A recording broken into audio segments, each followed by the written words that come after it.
Good afternoon. On behalf of the organizing committee of the Western Pennsylvania Chapter of Physicians for a National Health Program, it is my great pleasure and privilege to introduce today's program. My name is Dr. Thomas Brockmeyer, and I'm a recently retired orthopedic surgeon and member of PNHP, Physicians for a National Health Program. The other two physicians on the organizing committee are Dr. Judith Albert, a recently retired obstetrician gynecologist, and Dr. Claire Cohen, a practicing child psychiatrist. Our topic today is addressing racial inequity in healthcare, strategies in the fight for achieving health justice. This program grows out of our belief that the inequities in the current healthcare system will never be corrected by attempts to reform the current system, but requires a switch to the fundamental equity found only in a Medicare for all system. And nowhere is the inequity greater than in the current system's failure to address the needs of people of color, as well as other marginalized groups. Thus, we think of ourselves as the health justice division of the broader justice movement. We have assembled a panel of speakers with expertise in public health and healthcare reform. The format of this webinar will provide them the opportunity to share their insights about the impact that race has on health outcomes and to suggest interventions that improve those outcomes. Two panelists will focus on clinical and institutional interventions which influence the social determinants of health.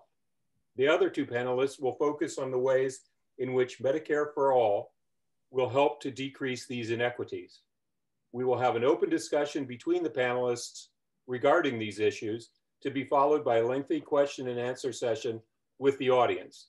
You are encouraged to send in your questions during the webinar through the Q&A function on your Zoom dashboard. After the webinar, we will pick at random 25 participants to receive a copy of the newly published book, Medicare for All, A Citizen's Guide, written by our panelists, Dr. Abdul El-Sayed and his collaborator, Dr. Micah Johnson. This book is the seminal work in the field, exploring in depth many of the issues being discussed here today. We will contact those chosen by email and with your permission, send a copy to your home or office. The moderator of today's program will be Dr. Claire Cohen, who it is now my pleasure to introduce. Dr. Cohen is a longtime member of PNHP and is well known for her advocacy of the need for increased funding for and availability of child psychiatric services, particularly in communities of color. After her psychiatry training at the University of Chicago, Claire moved to Pittsburgh for her fellowship in child and adolescent psychiatry at the Western Psychiatric Hospital, and she has practiced in Pittsburgh since 1985. She's been active in multiple social issues campaigns since the late 80s, only taking a break from that to raise her deceased sister's 6 children. Dr. Cohen is truly a remarkable woman and mentor. She will now introduce today's panelists and moderate the session. Dr. Claire Cohen. Welcome to everybody. Before we begin, I just want to remind everybody that as you listen to the speakers, when you have questions, put them in your Q&A function, not in the chat. We will gather those questions at the end of the speakers and then ask as many as we have time to ask. So our first speaker is going to be Dr. Margaret Larkins-Pettigrew. Dr. Margaret Larkins-Pettigrew, MD, MED, MPPM, and FAGOC, is a Senior Vice President and the Chief Clinical Diversity, Equity, and Inclusion Officer for the Allegheny Health Network. As the Chief Clinical DEI Officer, Dr. Larkins-Pettigrew's role is to advance diversity and inclusion among the clinical and caregiving staff at AHN, and to advocate for equitable health outcomes among all patient populations by developing programs that target disparities in medical care. An internationally respected expert in cultural competency within the healthcare field, Dr. Larkins-Pettigrew has spent her career engaging marginalized communities and building programs that focus on promoting outcomes, equities for vulnerable patients and mitigating socio-political barriers to care. She has a special interest in educating and empowering women, especially those pursuing careers in medicine.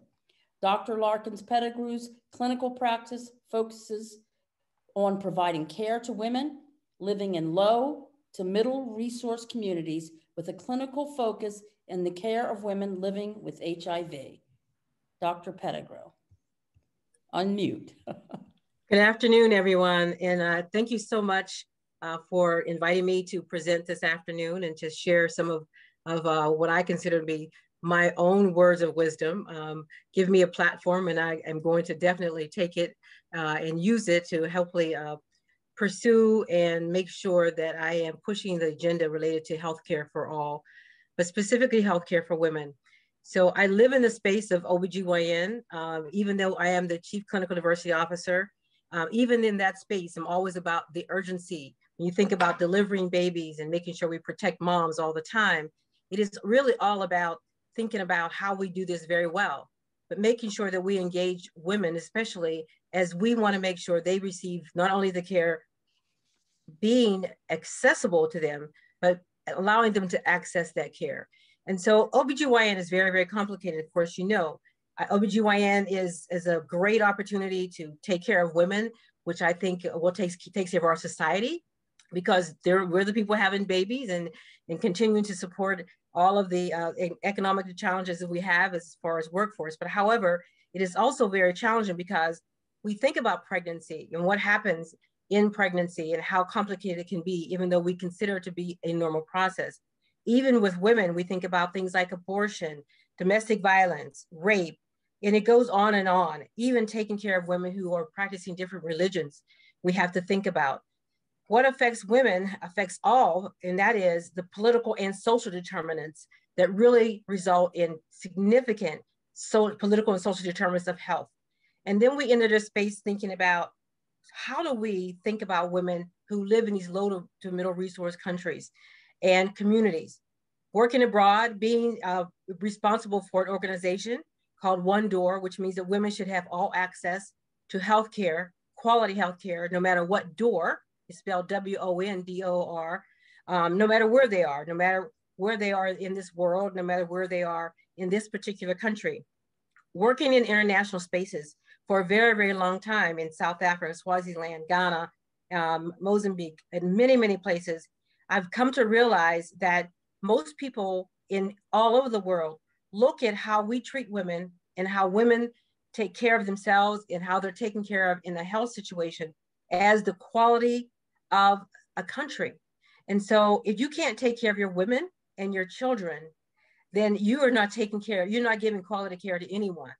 And so because we're not really taking care of babies, and we know that in this country, in the city of Pittsburgh, city of Cleveland, and many places across the country, we have the highest rate of infant mortality, babies dying before their first birthday, especially in the African-American communities. We have 14.3% of folks who are losing their babies right here in our Pittsburgh communities. So when we think about racial disparities and just how we give care to women, and we look at the statistics that have happened over the years between 2010 and 2019, we have decreased the amount of folks who can even insure, who could be insured, who can really be qualified for any healthcare insurance as the way our system is today. So within those years, we've had 47% of white women who have actually decreased in the qualification of being insured in our country. They're now uninsured. 41% of Blacks and 39% of Latinos who have dropped down as far as their ability to even be insured. And then couple that with the whole economic stripes that women have to be subjected to. Think about what happened in COVID, and so many of our women are now unemployed, trying to take care of their families at home. They have been the hardest hit population to really try to progress and to continue to live and have quality of life during this whole epidemic. And then looking at clinical outcomes. And as we look at clinical outcomes, we look at the African-American women and Latinos, that African-American women are 3 to 4 times the risk of losing their lives and 2 to 3 times the risk of losing their babies in pregnancy. So when I talk about access to care means how are we going to take care of everyone, giving everyone quality of health and making sure that we have health equity. But that doesn't stop there. So not only do we have to think about how we cover the significant insurance costs that we have, but how are they accessing the care? Even if they have insurance, how are we treating them when they come into our hospital systems? Health care means how do we, as people who give them that care, health professionals, people who are supposed to be partners with them on a day-to-day basis, how are we giving them that care so that we know that they're going to make sure that they use the ability to access that care? And we're finding that that isn't so. People have been mistreated, have been not treated with dignity and respect. They don't come back. They don't come back to hospital systems that don't treat them well. And so even if they have access to care, they don't access the care. So it must be all about how we we understand and define health equity and how we move the needle in making sure that everybody is covered related to health equity and equity of care. And so I'm going to refer to Kamara Jones and before I end my comments. And Kamara Jones, of course, is a great scientist and someone who has really dealt with how do we define health equity. And she defines it basically as being the assurance that the conditions for optimal health care is available for all people. That's health equity. And she talks about those things that make this possible. So how do we achieve health equity? And so it requires some of the basic things that we need to think about, valuing all individuals and populations equally. That's all individuals and all populations, recognizing and rectifying historical injustices, which I hope we'll be able to cover at some point today as well, providing resources according to everybody's needs. And that's including everyone and taking into consideration all of those social determinants of health that also affect those who are we're really not addressing their needs at all. And then the third major area that she talks about is that health disparities will be eliminated only when health equity is achieved. And how we do that, hopefully, we're going to give you some advice and hopefully some roadmaps for how we do that from this panel today. I'm going to end my remarks there, but by saying that, remember that the quality and what we do as a country makes a significant difference to how we treat our women and how we treat our babies. And I hope to talk a little bit more about that as we continue. So thank you. Thank you, Dr. Larkins-Pettigrew. And I did neglect to mention that this week actually is Black Maternal Health Week. So that was the most fitting beginning for our discussion. Okay. Next is Dr. Noble Macero. And Dr. Macero is a professor of public health practice, director for social justice, racial equity, and faculty engagement in the schools of health sciences at the University of Pittsburgh. Dr. Macero has a career that spans more than 40 years in the areas of human services, academia, and public health, inclusive of Georgia State Director for Primary Care, Health Officer, and Health Commissioner, respectively, for Detroit and Cincinnati.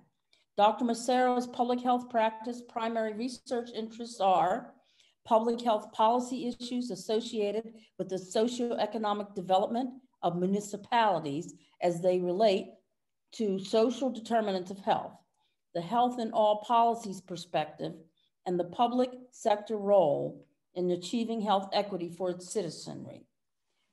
And number two, public health policy issues related to access to health and health care by medically underserved, vulnerable, ethnic, under-resourced, underrepresented populations, and safety net services. Dr. Macero's remarks will focus on social determinants of health-oriented public health interventions, their utilizations, implications for improvement for longevity, life expectancy, with evidence specific to birth equity. Dr. Macero. Thank you, Dr. Cohen. So as Dr. Cohen mentioned, I'm going to try to focus my remarks will be more or less derived from my 45 years experience in the practice of public health and human services. So the topic that we're engaging in today it will be an effort to understand the dimensions of inequality, inequity, social justice, and disparities from a population health context, and not necessarily in health care per se. So as we are viewing the screen here in terms of social justice and racial equity, what say you? When I'm conveying here, what we're conveying here is commitment. As Dr. King talked about, not judging folks by the content or the content of their complexion, but more or less the content of their character, we've taken that to another dimension in terms of the content of one's commitment. So this is a rendering of artist Jason DeClaire Taylor's underwater sculpture off the coast of Grenada, honoring Africans whose lives were lost during the Middle Passage of the transatlantic slave trade. C.T. Vivian, what he states is that slavery remains today an unconquered devil battling with freedom in the mines, the streets of America. And so our history is continually haunted, if you will, by, I'm trying to advance this. Let's see if this works. Okay, looks like we're not advancing. Okay, there we go. Our history is essentially haunted by our enslavement, and the contemporary ramifications of slavery is expressed in the disparity as a legacy of that enslavement. So we're also must address, as Dr. Pettigrew mentioned, Kamara Jones, is that we must confront racism. And I'd like to say not just racism, but institutional racism. Another colleague of ours, Nancy Krieger, did a search where she looked at the term race in conjunction with health, disease, medicine, and public health. And out of that search, there were 47,800 odd articles. When she substituted the word race for racial discrimination, the articles were reduced to 2,061. She substituted racial discrimination to structural or systemic racism. That search was reduced from 47,855 articles that were retrieved to 195 articles. 0.4%. The bottom line is that researchers as well as practitioners are reluctant to address systemic or structural racism. In our talk today, one of the questions is around Medicare for all. In 1967, the American Medical Association was opposed to Medicare. And the primary reason for that is that the physicians, the AMA, thought that by adopting Medicare, that it would be an encroachment on the individual market opportunities of physician practices, in the sense of profit being the dominant, how should I say, that the market would more or less be encroached if we used Medicare, which they saw as being a socialist-oriented intervention or policy intervention. Today, you can't prevent a physician practice from accepting Medicare. The Michael Marmot, the chair of the Commission on the Social Determinants, adopted the Human Development Index. Dr. Pettigrew mentioned a barometer of infant health as being a barometer of a society's development. Well, additionally, the World Health Organization and the Social Determinant, or the Commission on the Social Determinants, also adopted life expectancy. So our colleagues here at the Pitt Public Health, Dr. Janine Buchanan, a biostatistician, computed what the life expectancy was for 63 neighborhoods in the city of Pitt, well, selected neighborhoods in Allegheny County, which also includes the city of Pittsburgh. Of the 63 neighborhoods, only 9 neighborhoods met the life expectancy of USA at that time, which was 78.6 years of age, that time being 2 years ago. The life expectancy range was from 62 years of age, as depicted here on the far left at Larimer, to as high as 84 years of age at Highland Park. Highland Park, for those of you who are not familiar with Pittsburgh and Allegheny County, that neighborhood is contiguous to Larimer. The Centers for Disease Control did a research where they determined in 1900, life expectancy was 47 years of age. At the turn of the 21st century, that life expectancy had expanded to 77 years of age. CDC determined that 25 of the 30 years of improvement in life expectancy was primarily due to the social determinants of health. So the food, clothing, and shelter in terms of, how should I say, the living wage, if you will. So 25 of those 30 years of improvement in population health was due to SDOH. The other 5 years of improvement was attributed to the health systems or health care. And so if we're going to improve the health of a population, quite naturally, then we would more or less develop interventions that would be more or less SDOH driven as opposed to curative and individual health systems intervention. Another way of looking at this is that the Brookings Institute did research here in the city of Pittsburgh, where they determined that for African-American males age 15 to 38, 46% of African-American males in Pittsburgh in that age range, 46% didn't earn a nickel, more than a nickel in 10 months, in a calendar year, 10 months.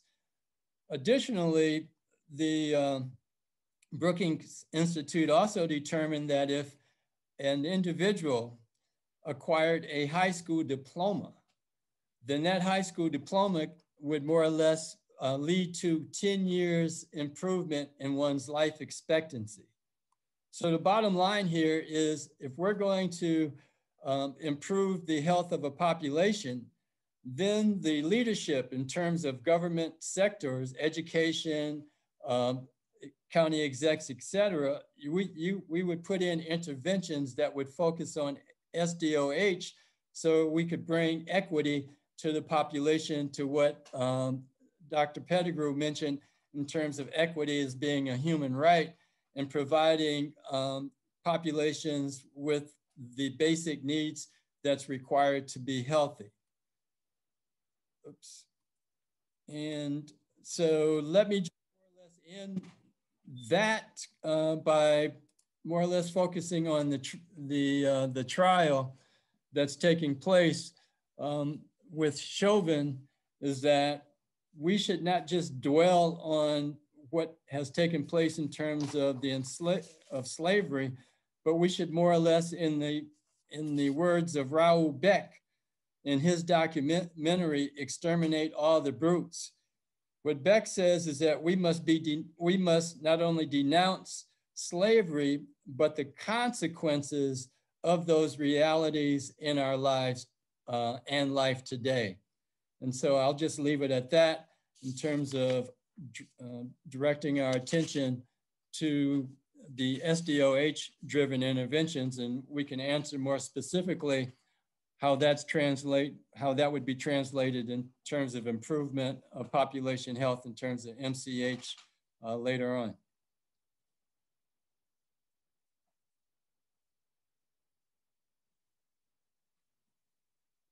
Thank you, Dr. Macero. Next will be Dr. Abdul El-Sayed. Dr. Abdul El-Sayed is a physician, epidemiologist, educator, author, speaker, and podcast host.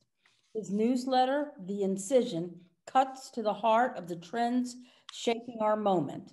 He is a commentator at CNN. His 3 books include Healing Politics, Calling for a Politics of Empathy to Cure Our Epidemic of Insecurity, and Medicare for All, A Citizen's Guide with Dr. Micah Johnson. He is the host of America Dissected, a podcast by Crooked Media, which goes beyond the headlines to explore what really matters for our health. He is a senior fellow at the FXB Center for Health and Human Rights at the Harvard T.H. Chan School of Public Health, and a scholar in residence at Wayne State University and American University, teaching at the intersection of public health, public policy, and politics.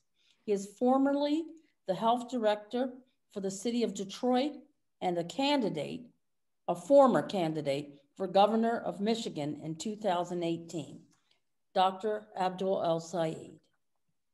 Dr. Cohen, thank you so much for that lovely introduction. It's an honor and a privilege to be here with folks who are leading lights in this movement for universal health care and health equity. And I have to call out my mentor, Dr. Maseru, who drove up from Cincinnati when I took the health director job and showed me the ropes, and continues to show us all the ropes as we just saw. I'm really grateful to have the opportunity to talk about the intersection between health equity and Medicare for all. And I think it starts with an appreciation for the broken political economy of health that connects the two in some pretty profound ways. And my goal with my comments today is to help lay out exactly how that happens. We know that health inequities aren't simply a function of what we do in clinics or hospitals, but what we do in clinics or hospitals create health inequities. Health is a function more of the 99% of the time people spend in the communities in which they live and they learn and they work and they pray and they play. It's about the air we breathe, the water we drink, the homes we live in, the schools we attend, the jobs that those schools allow us to work. All of these things shape our health in profound ways. And all of them are patterned by the fundamental egregious moral error in our society, which is racism, and the ways that that's structured and patterned access to these basic resources, all of which ultimately pattern access to who gets to live a long, healthy life. To put it in perspective, Dr. David Satcher, former CDC director under President Clinton, did a very simple study. He said, what if we were to reduce the mortality rate among Black Americans so that it was the same as white Americans? How many lives would that save every year? He estimated it saved 85,000 lives. And when we think about the very simple phrase, Black Lives Matter, this speaks to the bottom of the iceberg that we often don't see. It is all of the ways that all of these different resources get patterned in different ways that take away those lives that add up to 85,000 lives lost that make up the difference that we call health inequities. But healthcare in our lives, even if it isn't the space where health is created most profoundly, it has become the single biggest hurdle to taking on structural racism as it relates to health. Why? We spend 18% of every dollar spent in our entire economy. Every dollar spent, 18% gets spent on healthcare. What that means is we've sequestered all of the money that we could be spending to improve health in all of the different ways across, in effect, 3 major industries: insurance, health providers, and pharma, who've captured our healthcare system for profit. And because of that sequestration, it has 2 consequences. The first is it means that there's really no incentive to prevent illness in our society because there's no way to profit off of prevention. The reality of this thing is that our healthcare system, because it is profiteered off of sick bodies, it means that that money has to be incented to be able to make someone a dollar. And when we talk about prevention, right, it is impossible to sell a non-thing. And so it is impossible to profiteer off of that non-thing, meaning that it doesn't get done because other people could take that money and make money off of it. And that's exactly what happens in our healthcare system between health insurance, healthcare providers, and pharmaceuticals, and medical device manufacturers. But the second system is that the second point about that is that a system built on profit necessarily pays differently for treating the same illnesses in different people depending upon how much money they have. And given that structural racism is patterned access to that basic income, that basic wealth, it means that we pay differently for the treatment of Black bodies than white bodies, Black minds versus white minds. And so that means that poverty necessarily predicts worse health and worse care. And that happens because of worse reimbursement. And it doesn't happen directly, but think about who is uninsured in this country, disproportionately likely to be Black and brown people. Think about who's on Medicaid, the lowest reimbursing insurance system, disproportionately likely to be Black and brown people. And so even for folks who are insured, right, the reimbursements that they offer change the kind of healthcare providers that offer them care, where different providers locate. I mean, Dr. Maseru can tell you, you can draw a cutout image of the city of Detroit simply by lighting up the number of primary care providers in and around Southeast Michigan. And literally, all you see is a few in downtown and midtown Detroit, and then all of them are located around the ring of the city of Detroit. Why? Because they'll say, well, we don't accept Medicaid, which in our state, in Southeast Michigan, is simply a way of saying we don't take low-income Black folks when you talk about a city that's 85% Black.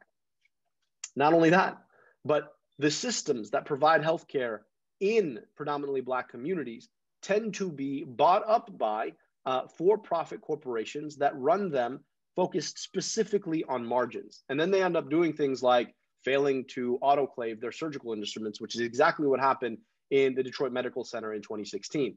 By the way, that Detroit Medical Center started out as a public hospital.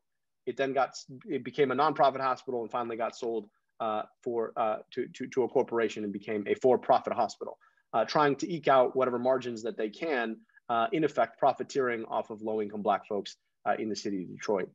And so when we think about this and we step back, we find that the healthcare system and the fact that we have assented to the 40-year governing consensus that tells us that corporations can do a better job providing public goods than government can, this has led to a system whereby lower reimbursements among Black and brown people mean that you get worse quality health care.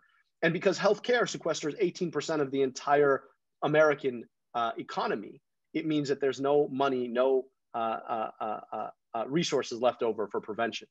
And so how do we solve that? Well, one approach is to reimburse everybody equally, because everybody's body means the same thing to them.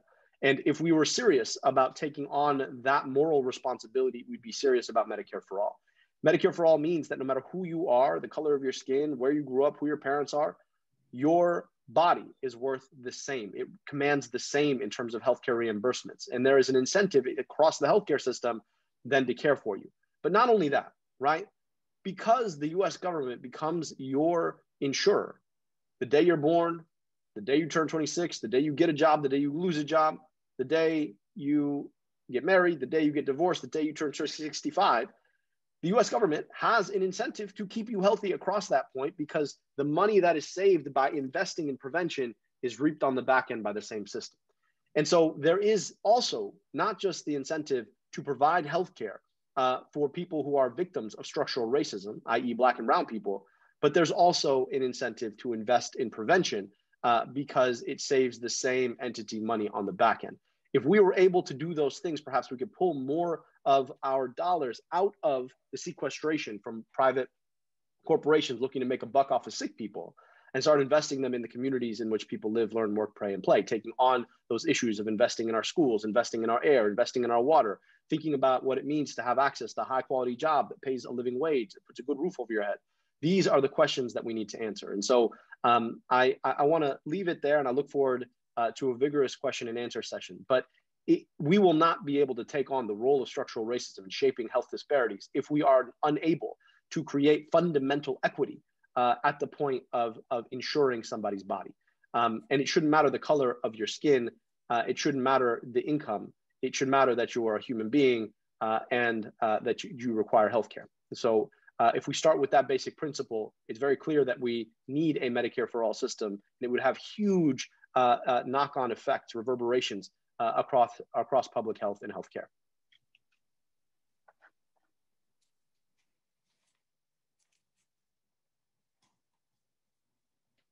Okay, so thank you very much, Dr. El-Sayed. Everybody's doing really well and keeping in the time space. Thank you. I just want to remind people that please put any questions you might have while listening to these speakers in the question and A section, okay?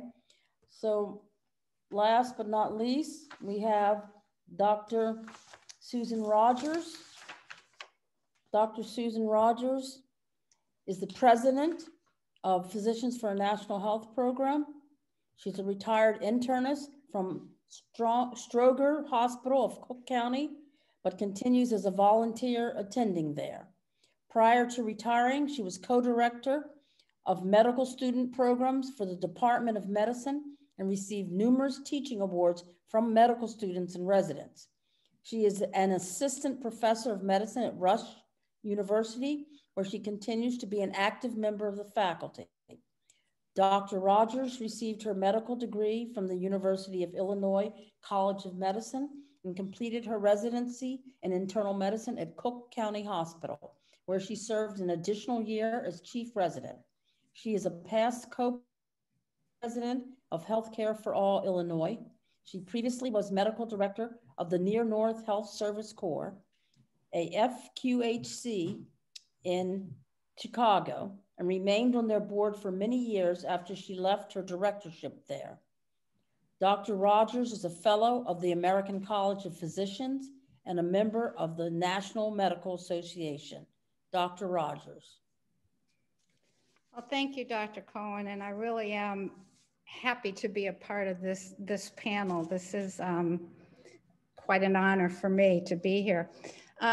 I've spent most of my clinical years in a safety net hospital, and when I went to Cook County Hospital to do my internship, I became acutely aware of how the social determinants of health impacted health. And back then, it was almost like functioning in a single payer system. I was able to see a patient, we decided what needed to be done, what sort of this or that, and then it got done. There wasn't a question of, can you pay for this? It wasn't a question of, is this covered by your insurance? It was just a question of finding the time in a volume overloaded system. But that was never the issue. The decision was made with the patient and me as their provider on what we wanted to do or what we didn't want to do. It wasn't ever involved someone who could care less if it didn't make any money. So now what we do is we spend, more than any other country on healthcare. And despite doing this, our life expectancy is still worse. We have a horrendous maternal and infant mortality. We have inequities in access. And so we need to do something because obviously what we're doing isn't working. And when the pandemic came, it really exposed racial inequities. And I found it surprising in the media how it kept asking, where are these inequities coming from? How did this happen? And it was just because they weren't being looked at, they were being ignored. And even the AMA said, we need to do some studies to find out why. Well, we can go back to 1899 and look at the Philadelphia storybook, the one that W.B. Du Bois wrote. And this is when he went and looked at why are Blacks in Philadelphia suffering so much from tuberculosis. And what he found in a very meticulous study that he did was that it was what we call now the social determinants of health. There was nothing genetically different about Black people. There was nothing innately different about them that made them suffer more from TB. It was because they lived in areas with poor housing, in areas with poor sanitation. They didn't have access to healthy foods, that many were unemployed. So these social determinants of health that the public health system now understands and we try to address, but even back then we knew that that was a problem. And there's many factors that continue to cause these inequities. And I think one of the big ones is poverty in this country. Black poverty is almost 20% of the population. And the federal poverty level was first developed in the mid-60s, even before hospitals were desegregated. And it really hasn't been readdressed basically at its core since then. It's been adjusted for inflation, but it really doesn't take into account all the things that people need when they're living. It was based initially on the cost of food, and it didn't involve, housing and everything else that was involved. And so over the years, with segregation in this country and the entrenched segregation that we still have now, we have what is called concentrated poverty. And about 30% of Blacks in this country live in concentrated poverty. That is neighborhoods where more than 30% of the population lives below the federal poverty line. Now, we have to remember too that the federal poverty line doesn't mean that if you're above that, you're not poor, because you are. It just means that you're entitled to certain benefits. It's just a mechanical thing. It's really not reflective of people's actual situations. And although 30% of Black people live in concentrated poverty throughout the country, whites are only 5% poor whites, only 5% live in areas of concentrated poverty. And this is because of segregation. A poor white person is still welcomed into a non-poor white community, whereas Blacks are not as welcome in others. And so the poverty line that we use to define poverty really doesn't provide any information on how intense the poverty is. It doesn't address how long people have lived in poverty. It doesn't tell if they're homeless or they're hungry. It doesn't tell anything about their health or anything else that is connected to that poverty. And people who are poor are more likely to have health problems and less likely to get adequate to have those problems addressed, as my previous speakers have alluded to very well. So at the same time, people with health problems are more likely to be poor because of their inability to fully participate in the labor market. If you're sick, you often may not be able to work. And then the federal poverty line itself is unable to correlate poverty to a variety of certain needs. So health interventions can often play an important role in reducing poverty. And we all know that the unemployment rate, which is twice as high for Blacks, and many still live in, they are working in minimum wage jobs, which does not provide benefits of health care or sick time, so that we now have Black workers who are Black and poor, who have no benefits, women are more likely the single head of households, and it puts their families more at risk. Now, Medicaid has worked some, but it still does not address the needs because of narrow networks, and as it was mentioned, many providers choose not to see Medicaid patients. The other thing is people with disabilities often receive their health care because they qualify for Medicaid. And what that does to people with disabilities, some of whom have had disabilities from birth, it dooms them to a life of poverty, because that is the only way that they can access the care they need for their disabilities. Even though they could be quite functional in working or doing other things, they cannot make money because they would lose their health care. Private health insurance with their deductibles and the co-pays through employment, I think COVID has shown us what a fragile relationship that is, and it's totally out of control. You can't decide to stay in your job forever. It's not up to you.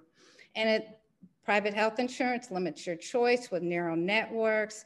I look at it as and the high deductibles really inhibit the ability to access your health insurance. And when the Affordable Care Act was built, they really didn't look at the issue of deductibles. They were more concerned about premium costs. So what happens is that if you are able to get private insurance in this country, either through your job or through the ACA, you still have a deductible, you still have co-pays, you still have multiple out-of-pocket expenses, things may not be covered. So having an insurance card does not equal access to care. They are not the same things. I look at it as sort of like if somebody were to buy me a car and park that car in front of my house, but I don't have the keys. So I have a car that's useless.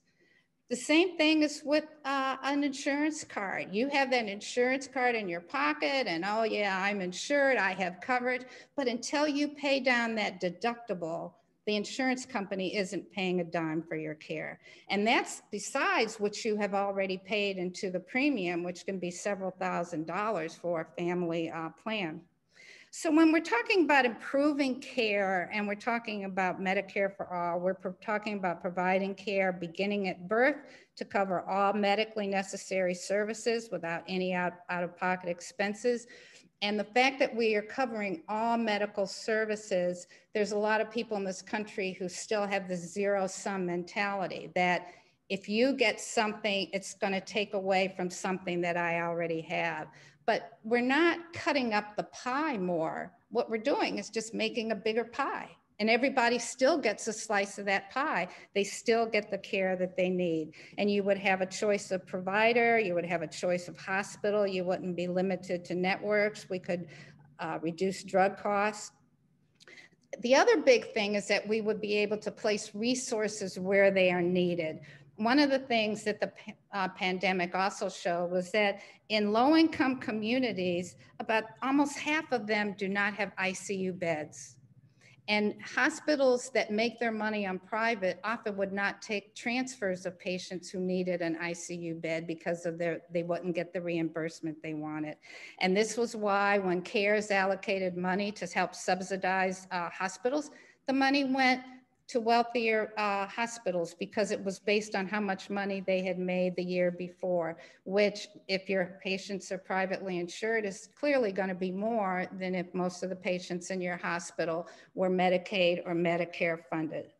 So in addressing health inequities, we have to provide access, and any sort of tweaking or building up on whatever system, on the systems that we have now, will never get us to universal coverage. As long as they are based and at the core based with private health insurance, it will never cover everyone. So providing access, although it will not eliminate all health inequities, is certainly a step in addressing them. Am I over time? By 1 minute. That was fine. So, okay. All right. So we'd like to encourage people to put your questions in the Q&A and the chat, because it seems like there's some problem and some people have not been able to put questions in the Q&A. So you can put them both places at this time. Okay, thank you very much, Dr. Rogers and all the panelists. Now we're going to open for questions, and we're going to start out. I'm going to start out with some questions for each of you. And before I start out with the questions, I just wanted to say to people, we do have a little bit of room to go over if we need to. So don't feel too worried that you won't get your questions in. The other thing is we are asking people to do 3 things. One is we're encouraging people, whether you're one of the 25 that get the free book by Dr. El-Sayed, the book, Medicare for All, a Citizen's Guide, to get one, buy one and read it. It's very informative, very thought-provoking. The second ask we have is there is an excellent documentary called The Power to Heal, about how Medicare came into being, how it was implemented, and what role it played in helping to desegregate medicine back in the 60s. I would strongly encourage you to watch that. PNHP has a copy, and also to, if you can't get it, to show. And the third ask is that After listening to this, we're encouraging you to, in your workplace, whether it's a hospital, a clinic, or community organizations, churches, try to set up events where people talk about the health inequities, racial health inequities, and also how can we address it, and in particular, to talk about Medicare for all. So the first question I'm going to direct to Dr. Larkins-Pettigrew, and this question is, Dr. Larkins-Pettigrew, more than 1/3 of mothers with Medicare for prenatal care were uninsured either pre-conception or postpartum. 1/3 of pregnancy-related deaths occur in the year after pregnancy, and 1 in 2 pregnancy-related deaths are estimated to be preventable. In a system where there was already Medicare for all, and therefore no difference in insured status, what might be the most important other factors in reducing racism in pregnancy care, and also reducing the maternal mortality gap between Black and white women? Okay. So I want to start by saying that women of color, of course, wake up or are born living a life of stress. And so one of the things that that we tend to not think about is the fact that Black women, women of color, have been subjected to micro and macroaggressions all their lives, long-term stress, chronic stress. And so there have always been issues that we know are challenging for women who present to systems that are clearly exercise institutional racism, but that those systems not only don't recognize that women of color already present with a significant amount of stress that has caused them to be much more vulnerable, but also that they continue to inflict many of those macro and microaggressions that continue to cause them to have poor outcomes. So even if women are insured or have insurance at this point, they enter systems that do not give them quality of health care as relates to listening to them, making decisions that we know can cause death. I mean, within the systems themselves, even if we had Medicare for all, it is about this whole issue of living in a place, in a country where structural racism is practiced, and I'll bet many times unconsciously, but where the system still exists and promotes policies and procedures that promote racism within the system, really causes women, whether they are insured or not, to have poor outcomes. Women who are never listened to, women whose decisions are made and they don't think they have input into those decisions. And so when we talk about ensuring all and making sure that everyone has the ability to be insured and have equity healthcare, we still must deal with the issues that surround women, Black women who deal with stress all the time, who are living in many situations where both political and social determinants of health continue to keep them in poverty, continue to limit them as far as their ability to feed their families well, to living in places where there are food insecurities. There are so many things that we need to fix as it relates to not only making sure they're all insured, but the folks who actually put them in these places that cause them to be minoritized individuals. And how do we fix that? If we can give them Medicare for all, but that still doesn't solve the problem that the people who are practicing medicine, the people who are delivering that care and that are not giving them that optimal care, making decisions that ultimately result in poor outcomes. So this is a multi-pronged solution that we need to think about.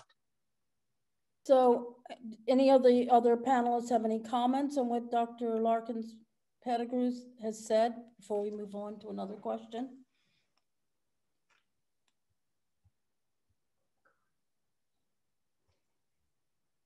I know this is a powerhouse panel, and they have plenty to say. So, one of the things I will just add is that women's bodies, not just Black women, have not much value in this country, period. Absolutely. If you look at, you know, even the defunding of Planned Parenthood, and not just those clinics that provided abortion services, there are areas that they have no access to women's health care. So that it's just it's an ongoing issue. And the whole idea that this country supports that devaluation is a big problem. And Susan, I agree, that whole political issue, that's, you know, the political and social determinants of health, the whole, what drives the social determinants of health is a lot of the political decisions that are made around women, and how women's bodies have been utilized to either prosper the economic base of this country, you know, and whenever there's a problem, women, you know, we go back to how do we manage women and reproductive rights, et cetera, et cetera. So this is a significant problem that we face in the practice of OBGYN throughout. Okay, thank you. So the next question is for Dr. Macero. And Dr. Macero, do you have an example of an intervention that our government leaders might implement to impact the social determinants of health? Sure. So, you know, staying in the realm of birth equity and reproductive health justice, during our service in Cincinnati, the infant mortality rate in, I believe it was 2009 for the citywide was 13.6. So more than 70% of the infant deaths we discovered were in a certain 17 zip codes. So utilizing a health equity lens, we more or less developed a what we call an infant vitality surveillance network, which comprised the federally qualified health centers, home health agencies, and select hospitals.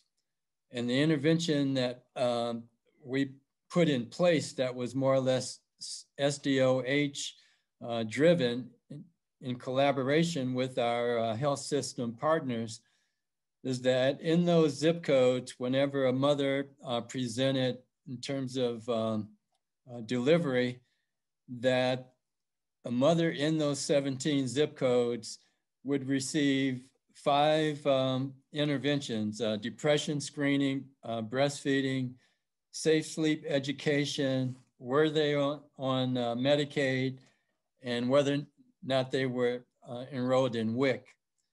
Upon discharge, those mothers within 2 weeks would receive an additional repeat of those 5 interventions. And as a result of that, over a 4-year period, the infant mortality rate was lowered from the city 13.6 to 7.9. Additionally, in terms of the federally qualified health centers and the what we call our particular health centers at the Cincinnati Health Department, our 5 FQHCs, the infant mortality rate was 4.5. So for those who are not in this particular field, the 2020 goal for infant mortality was 6 infant deaths per 1,000 live births. So with this SDOH driven intervention, IMR went down from 13.6 to 7.9 for the city. And for those entities in federally qualified health centers and our health department primary care centers, it went down to 4.5. The importance of that is that population for the infant vitality surveillance network was a population that is traditionally working class and of lower socioeconomic status. So the punchline here is that when we put an intervention that's SDOH generated and as expressed by WIC safe sleep and home visitation, breastfeeding, et cetera. And are you on Medicaid, meaning receiving health insurance? That's that 80% SDOH. That, remember, for the life expectancy, 25 to 30 years, intervention was SDOH driven. So those basic needs kinds of things in terms of education, et cetera, had the reduction of 4.5 for the poor SES, and overall for those zip codes that had high infant mortalities, drove the city infant mortality rate down from 13.6 to 7.9. So that's a evidence-driven success story in terms of SDOH focused health equity, social justice focus intervention. And when I say social justice, I'm talking about distributive justice, as opposed to market justice, which is more or less an economic individualistic perspective. And that's where Medicare for All is more or less based on a distributive justice approach to health insurance coverage. Does anyone else want to comment on this question before we move on? Okay, so the next question, actually, we can ask both Dr. El-Sayed and Dr. Rogers. That is, how do we pay for universal health care, or for that matter, how does society pay or support things like affordable housing, transportation, and access to quality food? So whichever one of you wants to go first. You want to go ahead, Dr. El-Sayed? I can respond first. One of the things is that it has been shown, there's multiple studies that show that the savings from eliminating all the administrative work that needs to be done to navigate this fragmented system would more than cover the cost of providing care for more people. We spend, you can correct me if I'm wrong, Abdul, but I think it's 7% of what we spend on healthcare goes for administrative costs. And that's not making anybody healthy. Your insurance company provides no healthcare. It's nothing but a middleman. And so if we went straight from the provider to the patient, and then we had the government pay for that transaction, that would save so much money on administrative costs. And although covering more people would increase the cost, the benefits would, the savings would still cover more than that. And if we did it by paying a small tax, which actually would be a progressive way to pay for healthcare. Right now, if you have employer-based insurance, the amount that gets deducted from your check to pay for your premium is the same from everyone's check, whether they make $50,000 a year, $100,000 a year, $150,000. It's a very regressive tax. So, but if you pay, amount taken out. So if you take a tax that's based on your income, it would be more fair. It would be less than what you're paying for the premium deduction now. And everyone would be covered. There would just be maybe the top 5% of people who may end up paying a little bit more than what they do now. Yeah, I think that's exactly right. And it's 7% off the top of health care, but it's 15% of the cost of health insurance is overhead. And and so you take those two, and you're talking about a lot of money that's being saved.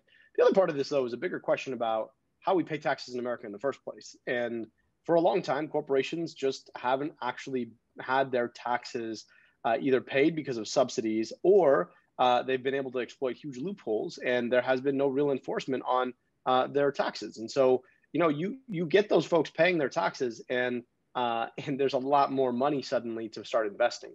The other point, though, here is a budget sheet is a reflection of our values, and we spend how much money every year to produce bombs that get dropped abroad rather than to provide people at home healthcare. It's a matter of values. And the way that we fund those wars, right, to be clear, isn't that all of a sudden there was a question of how we're going to pay for that and they raised taxes. They just generated line items in the budget and said, well, we are a sovereign state that controls its own currency, and we can just create money, and we're going to use that to fight these wars. And that's how we have spent trillions, literally trillions of dollars on wars. My question is, why don't we take that same logic, right, which economists have now codified as modern monetary theory, and start using it to invest in people? But it just shows us that in those circumstances, right, the differences in the ways that we think about taking lives abroad versus saving lives at home, that contrast is very educational in terms of what our overall goals are. And we should be thinking the same way about trying to provide folks healthcare. So, you can think about it in terms of how are you going to right size our healthcare system? You can think about it in terms of how are you going to get really, really, really rich people and corporations to pay taxes? Or you can think about it as, oh, well, the last time they fought a war, they didn't raise my taxes. So I wonder if there's a way to provide people healthcare in the same way. All of that is to say, stepping all the way back, healthcare gets a lot cheaper under Medicare for all, and that saves us all money. So the real question we should be asking is, how do we pay for the system right now? And why do we continue to be okay with affording a system that's extremely bloated and too expensive? Okay. All right. Anyone else want to contribute to the question? Okay. All right. So a question for you, Dr. Larkins-Pettigrew. Let me get back to the question. Is oh, here it is.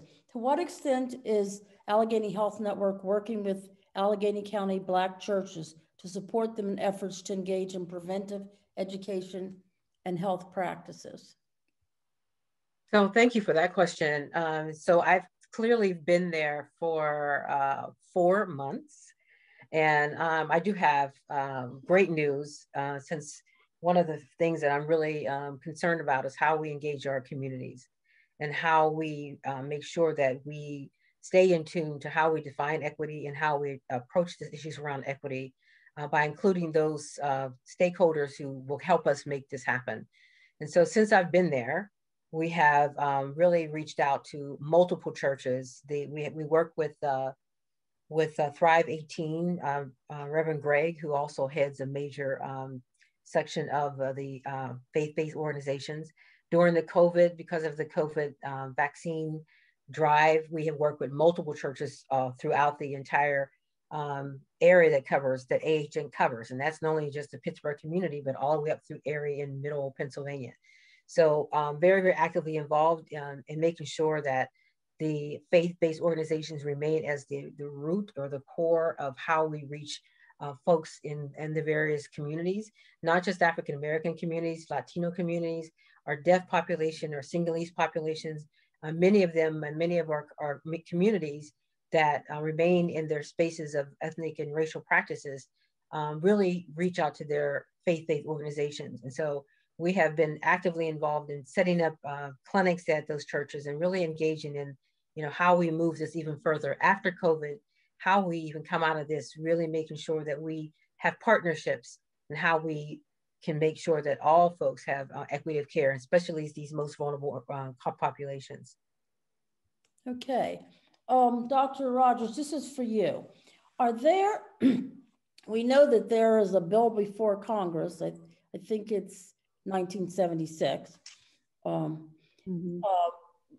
to implement Medicare for all. Are there specific things in that bill that attempt to or will address health equity issues, racial equity issues? If so, what are they? And are there other, and maybe this might be for some of the other panelists, after you answer that, are there other things in the bill, other things that could be done to strengthen the health equity part of the bill? Well, they're included in that bill is an Office of Equity, which is something that's new. Other bills that have proposed single payer have not included that. I don't know the specifics of how they will use that office to address equity, but one of them I would assume would be to improve resources in under-resourced communities and to address the areas where resources are not available. along with just providing care to everyone, with this bill. Now, it does have a transition period of 2 years, so it's not anything that's going to happen immediately. It will be a transition cost. But I think one of the dangers is that because it's transitioning in, there's time for other people to tweak the systems that are already there to make them seem more attractive and to distract people from the benefits of a Medicare for all. But I think that we have to make sure that we do things that improve Medicare for all, and those don't get taken out of the bill, like adding dental coverage, mental health coverage, eye, hearing aids, glasses, long-term care and home care, and negotiations to control drug prices. So part of the problem with these bills is that even when they're initially proposed, they're going through a lot of negotiations and compromising. And I think that's a big difference between being an activist and wanting one thing, whereas politicians, they go in this back and forth, and what they end up with may not be what they initially started out with. Okay, all right. Anybody else want to comment on that? Sure, I'll comment just in general in terms of equity. As Dr. Rogers, when we talk, as she mentioned, equity, and that's vital. So when we do target, or at least underscore the importance and value of equity, we must understand that means addressing systemic deficiencies. So addressing structural deficiencies. So structural racism, institutional racism. If we don't address that, if we don't do that, then we're not attending to or will achieve equity. With that said, I just want to mention that Tony Aitan in the California Endowment, he is acknowledged in terms of the practice, if you will, or the principles of health equity, brings out the importance of the role that government plays in achieving equity. And so with that said, in terms of incentives, or what accountability in terms of government, as Dr. Pettigrew, the question is around AHN and working with faith-based groups.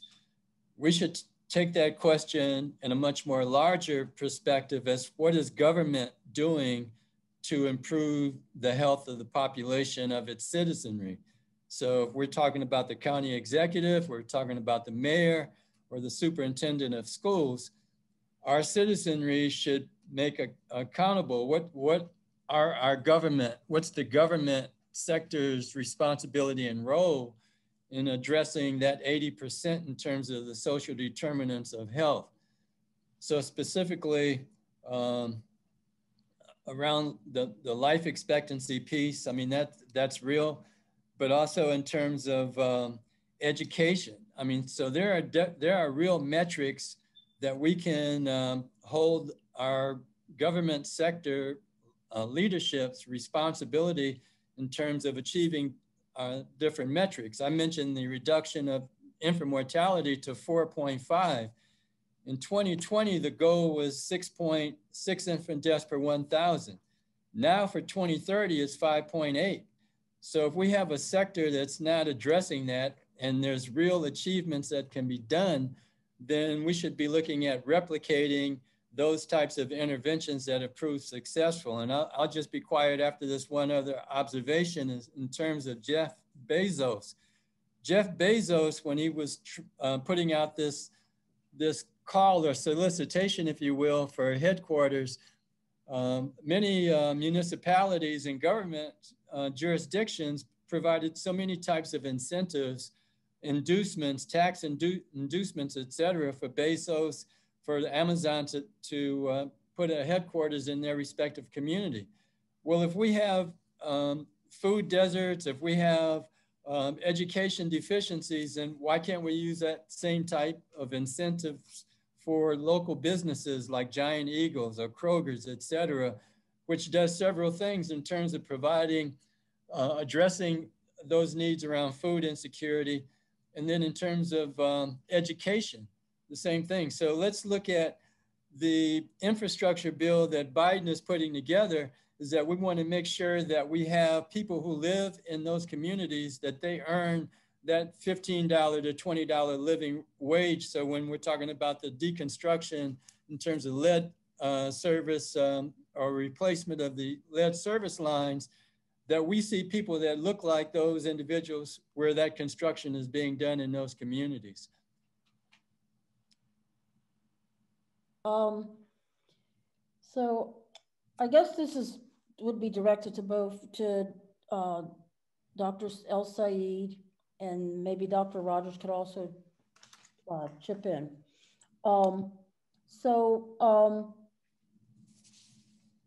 What about a universal healthcare insurance system would make it superior to, we know that it by itself would not solve the problem of racial inequity, but what about such a system would make it be a great first step that would be superior to our current system towards starting to address racial equity? What makes it more beneficial in addressing that? Or if you think there isn't any, what would you?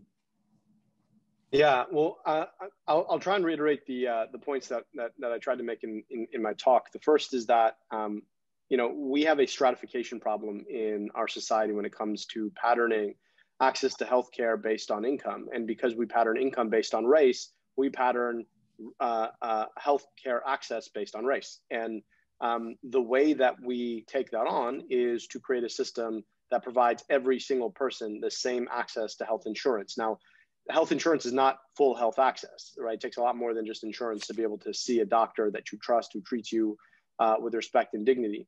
But it's an important start, right? Because if you and your body are on the same playing field as every single other person, because you have the same level of reimbursement following your treatment, that is a big deal, and it helps to even the playing field. The second point, though, is that so much more of what we need to do to achieve health equity is not what we would do in the clinic or hospital. It's what we do out in the communities where people live their lives. And part of that is having an incentive to invest in those kinds of interventions. And instituting Medicare for all would mean that the government is your insurer from the womb to the tomb. And for that reason, there's an incentive to keep you healthy, because that's savings for the government in the long term.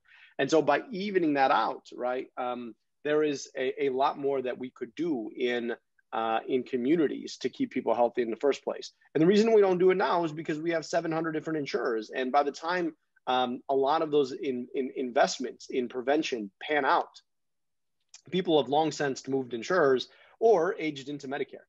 And so we don't really have the incentive to do much prevention in this system. And that prevention, I think, is going to be particularly critical in Black and brown communities, in large part, right? I mean, just to make the example far more clear, if I don't eat healthy or I don't work out, it's because of a choice. It's not because of a lack of access to a certain set of things, whether it's high quality food that is accessible and affordable for me, or it's access to a gym or access to a walkable community. Those are all things that I have as a function of my income.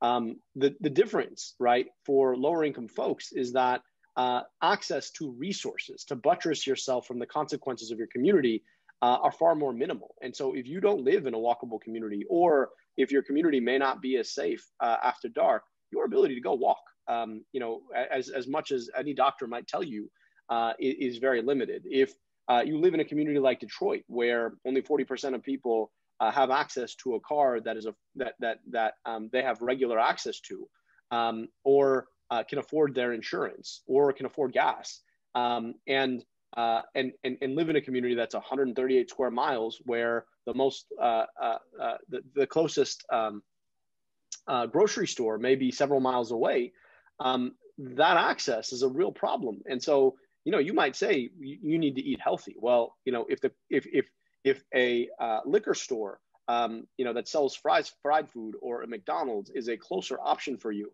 that may mean that the access that you would need is deeply limited. And so investing in those things is a function of a choice that we make.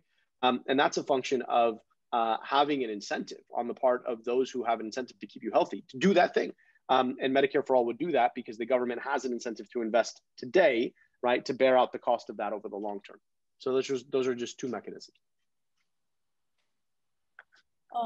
So we're going to ask 2 or 3 more questions, and then we'll wrap up. So the next question is actually for Dr. Rogers, and are there any university, medical schools, and/or large hospital systems currently doing anything significant to prepare physicians and supportive professionals for a single-payer healthcare system? That's an interesting question. And to be honest, I really don't know the answer to that. I think that if you look at who runs hospitals and where medical schools get some of their funding from, they're already intertwined with big business and private health insurance companies, pharmaceutical companies. If you look at in Boston, it's now become public how a lot of these hospital CEOs are also on the boards of pharma, on private health insurance companies. And so there's a direct conflict of interest in these organizations and the people who have a say in how it goes. So as long as that is allowed, you can't have people on both sides of the fence making a decision that's supposed to be helping change things because they're benefiting from both. So that's a big problem that we have, is that it's becoming such a healthcare industrial complex with the involvement of healthcare groups, hospital organizations, pharma, insurance, all this big money is all combined, and it's become very difficult to isolate and to encourage to develop structures with mechanisms to help changing the underlying problem and issue. And I don't think that many of them are really supportive of single payer because it would lead to a loss of income for them. It would change the whole infrastructure of how they work. So I need to comment to that as well. I just left Case Western University, been involved in medical education for a long time and continue to be a professor in OBGYN. And as a assistant dean in the School of Medicine and Student Affairs, these conversations happen very frequently. Remember that we have a young group of folks who are coming along in a very different time. They want to talk about this stuff openly. They don't just want to use terms like social determinants of health. They want to know, what does that mean and how can we tackle these issues? And so we have a really robust group of young leaders that if we continue to cultivate them, they will be challenging questions around this. They talk openly and they have debates about these issues all the time throughout their medical school careers. Not to say that, as they move further into the journey of becoming a physician, that then, of course, going into residency and all of the other things they're exposed to, of course, that, the rainbow in the sky, that innocence, a lot of that goes away. However, we are very, very challenging. We're challenging our future, what we consider to be a future leaders, and in this whole realm of medical education, to really think about, where you fit and what your responsibility is as it relates to taking care of everyone equally. And that's especially since we have all of these heightened things that are happening to all of medical students, Asian medical students, African-American medical students, Indian students. You've got a melting pot of folks that their family members are being affected by what's happening in our country, are related to the violence that's happening, related to the healthcare that the folks are receiving as well. So I feel very comfortable that in the earlier years of academic education, right now, we have young folks that are really, really targeting, how are we going to change these systems so that we are giving equitable healthcare to everyone? Sure.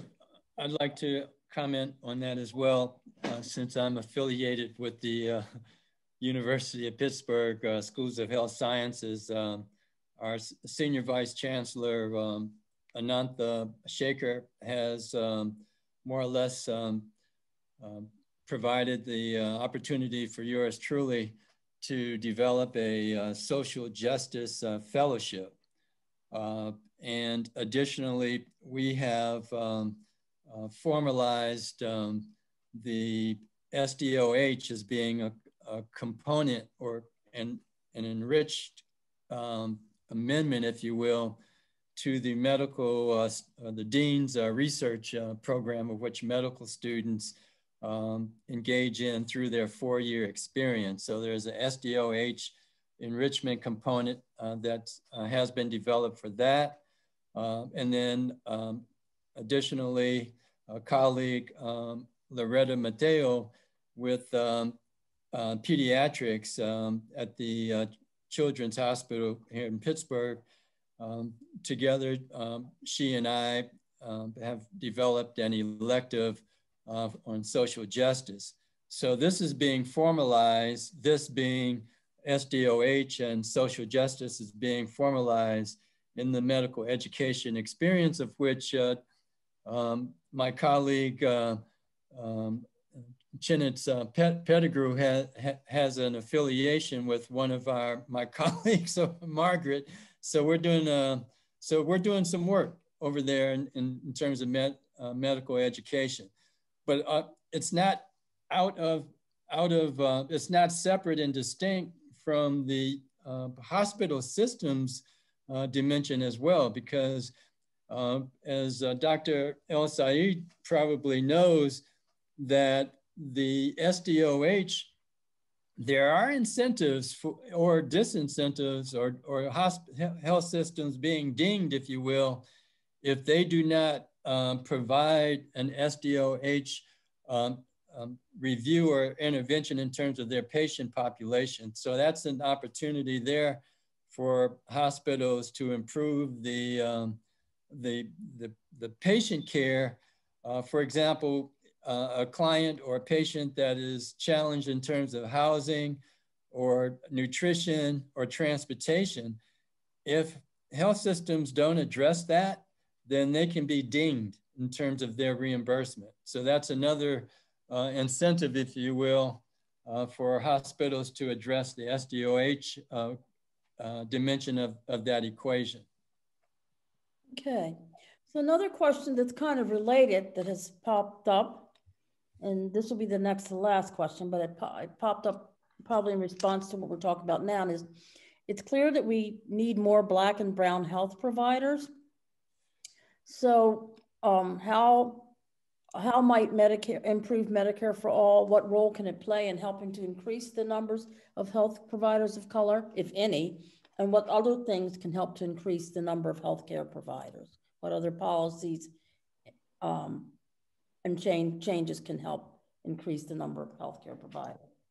I guess I can put that to all the panelists.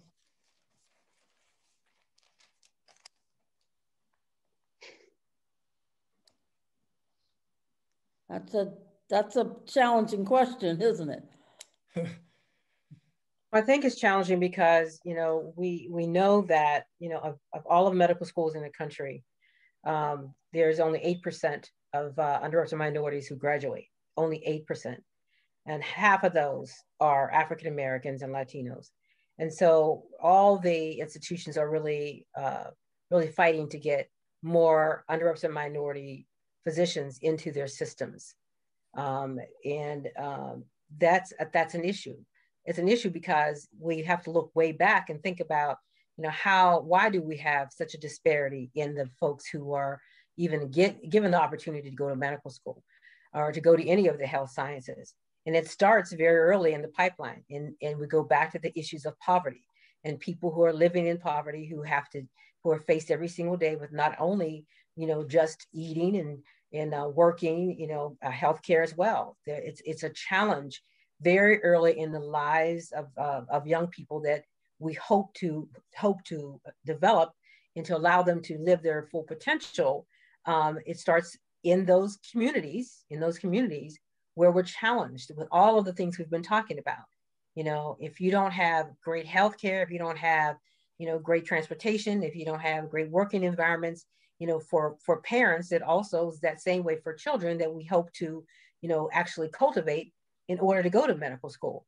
So this is a long term, you know, we need to look back and say, you know, what would the question you asked, you know, what would Medicare for All do for those families who are having young children who may never have an opportunity to leave poverty, may never have an opportunity to really live their full potential, because this is just one of the components, one of the challenges they face as we continue to try to help develop these pipelines to increase the number of people who have an opportunity to even go to college. You know, we still have this whole bucket of first generations. You know, here we are in 2021, we're still talking about first generation is first, you know, I mean, that some way and somehow there's got to be this tipping point that we really face the fact that, you know, this is a bigger bucket that we all must invest in. And so that's my 2 cents. I'm sorry. I just, you know, it's all about pipeline and how we, you know, we're still talking about the same thing. We got to reach back and deal with all of these issues as relates to poverty and relates to challenges of just living in this community and in this society with all of the many challenges that it offers to us. So I think another issue too that needs to be addressed is just the cost of higher education. And there's many students, you know, leaving college with incredible debt who may question, do I really want to go to medical school and get another couple $100,000 in debt? And then when they go to medical school, they may be more likely to go into a specialty that pays more because of this debt. So under a Medicare for All, we will need more primary care providers, pediatricians, things like specialties like that. We have more subspecialists than we need. And so to encourage students to go into those fields and into minority communities to practice, because minority physicians often prefer to practice in minority communities where they can take care of minority patients, we have to be able to address the debt, because that's got more of an impact, the high student debt, on students of color. So I would just like to add that in my experience, and Dr. El-Sayed knows about, you know, the challenges as he's already expressed in terms of the city of Detroit. I'm a native Detroiter, so when I had the privilege of serving the city there as the health officer, I thought that, okay, well, let's go ahead and make the first 2 or 3 rows of our parking lot be reserved for our clients, and rather than the staff. And essentially what I discovered is that the first 2 or 3 rows of the parking lot, when we implemented it, was vacant. And primarily, you know, it was vacant because I didn't realize how dependent our clients were on public transportation. Essentially, they didn't have private transportation. So when we see folks riding bicycles, grown men and women, 45, 50 years of age, riding bicycles, that was their principal mode of transportation. So the upshot is that in terms of like Nelson Mandela, or Dr. Cohen in her remarks in the introduction, is that our focus is a health in all policies kind of focus. And so in my service as a health officer, both in Detroit and Cincinnati, we made sure, fortunately, and we were able to do this as being the medical and public health consultant for the respective school systems, for Detroit, as well as the Cincinnati public school system. So that SDOH intervention was around education. And so in terms of development of a workforce, that education, as Brookings Institution says, you know, a high school diploma translates into 10 years of life expectancy in terms of a living wage, et cetera. So Nelson Mandela says that, like slavery and apartheid, poverty is not natural. It is man-made, and it can be overcome and eradicated by human beings. And so my quest, or at least my call out, is for our folks to be more civically engaged, have their superintendents of schools and their mayors and county execs to be more responsible to their population and utilize those metrics in terms of human development and economic development. So civic engagement and being involved in electoral politics, because the democracy piece is being challenged. And so I would just leave it at that in terms of health and all policies in collaboration and working with our partners in the human services realm and employment, and having the private sector have social responsibility as well. So that segues into our last question. Our last question is, given the majority public support, including in the Black community, for Medicare, for new and improved Medicare for all, what do you attribute to the inability of our progressive Democratic leaders to get behind it? Is the sole explanation corruption of money in politics and the lobbying power of the medical industrial complex, or is it something else? And what do you recommend to move the necessary reforms to getting to a system that's equitable and universal, like Medicare for all, implemented? This is, okay, so this is for Dr. Maseru, but also for everyone. I'm going to yield to my colleague, Dr. El-Sayed, because this is his realm. Okay, and Dr. Rogers, you can chip in too. Okay, Dr. El-Sayed, unmute yourself. Okay. Yeah, well, I really appreciate the question. Our book includes a chapter that we titled Organizing versus Advertising, because in the end, so many of the talking points that we continuously hear about Medicare for all have been, they're not naturally occurring. They are a function of a concerted effort on the part of the industry to frame public opinion around fear of loss. We're not going to be able to pay for it. It's going to take away your choice. You're going to lose your insurance. We're going to ration care. Those are all the same talking points you've heard since the first time anyone really proposed this kind of a reform way back in California, way back in the 40s. And there are entire companies built out of trying to defeat Medicare for all. And so it's partly the porous firewall that exists between our politics and our economics, but partly also it is a function of the money that is spent advertising against Medicare for all. And the fact that, you know, in my first book, Healing Politics, I talk about this idea of an epidemic of insecurity, where because of that 40-year governing consensus kicked off by Reagan that has privatized basic public goods, we as Americans are constantly in a state of loss. And so anytime anyone says we're going to reform a system, first thing anyone asks is, well, what's it going to take away from me? And I think there is a broader political psychology in our country that also has to be addressed to be able to get there. And I hope that we can do it. But in the interim, how do we beat it is organize. We have to organize. And I don't mean just capital O organizing, right? Working with an organization like PNHP that does amazing work. And yes, if you are capital O organizing with PNHP, you're doing a great thing.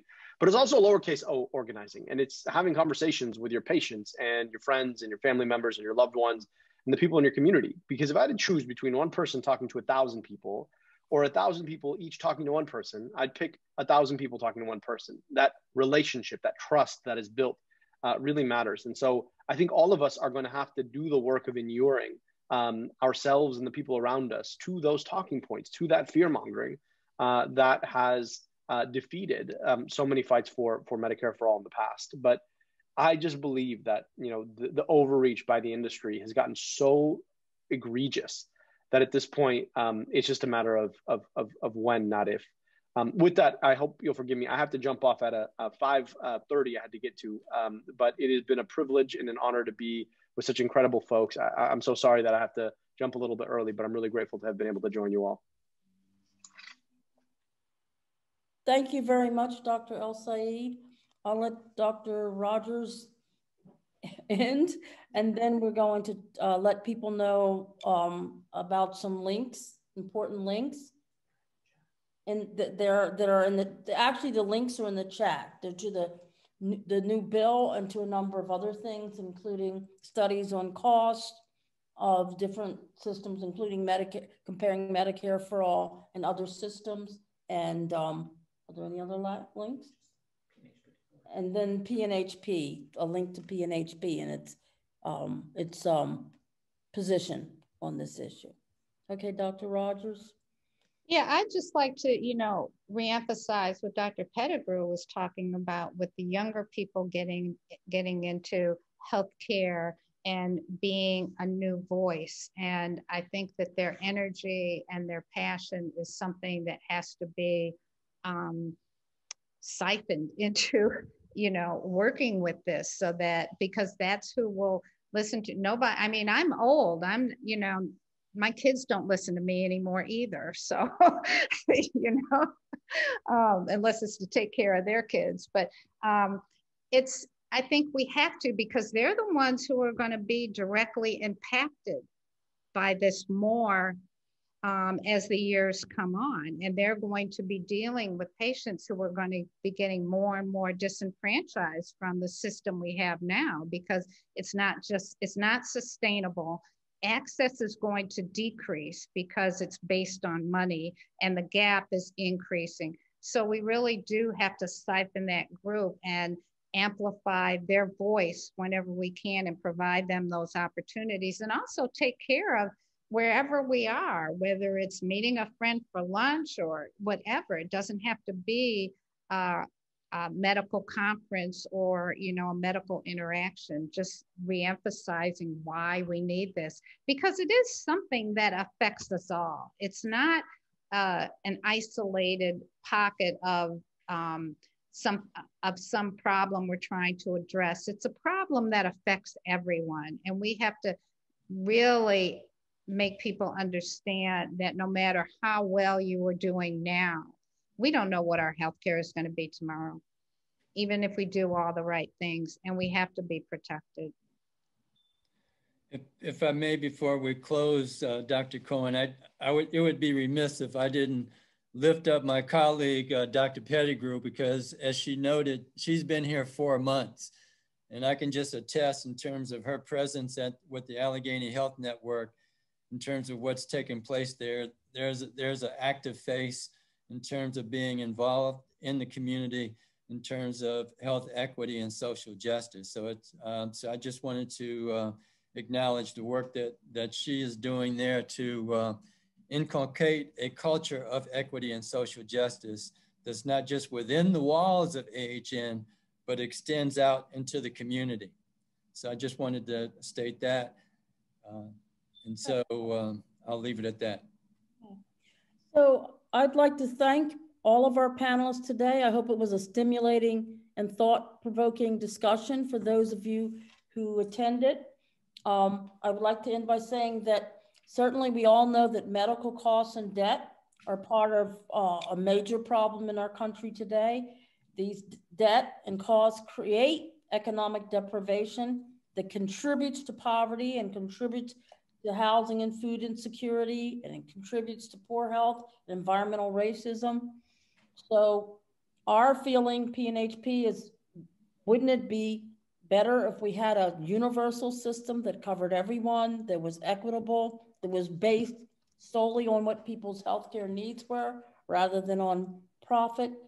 And wouldn't that be a great first step in addressing the issue of racial equality, inequities? Not the only step. It's not enough. We all agree with that, but it would certainly be a major first step to helping us address these issues.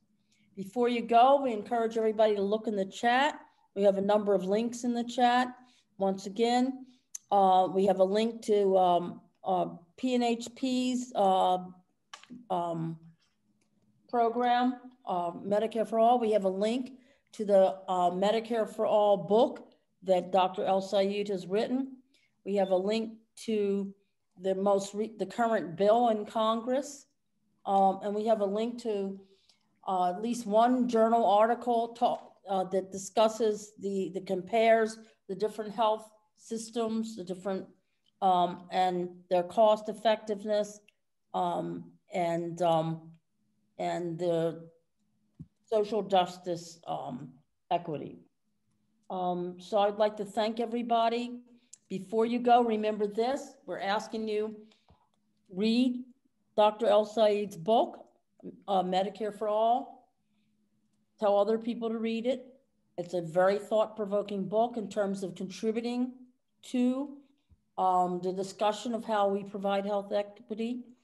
You can contact PNHP to get the film Power to Heal, which is about how the original Medicare was set up and what impact it had on desegregating the medical system in the 1960s. And last but not least, set up webinars, or once things open up, conferences, events, where people at your workplace, in hospitals and clinics, where people in churches, where people in the community can talk about the issue of how do we have equitable healthcare that covers everyone universally in this country and leaves no one out. Okay, thank you. Thank you. All right, stay safe, everybody. Thank you. You too. Thank you.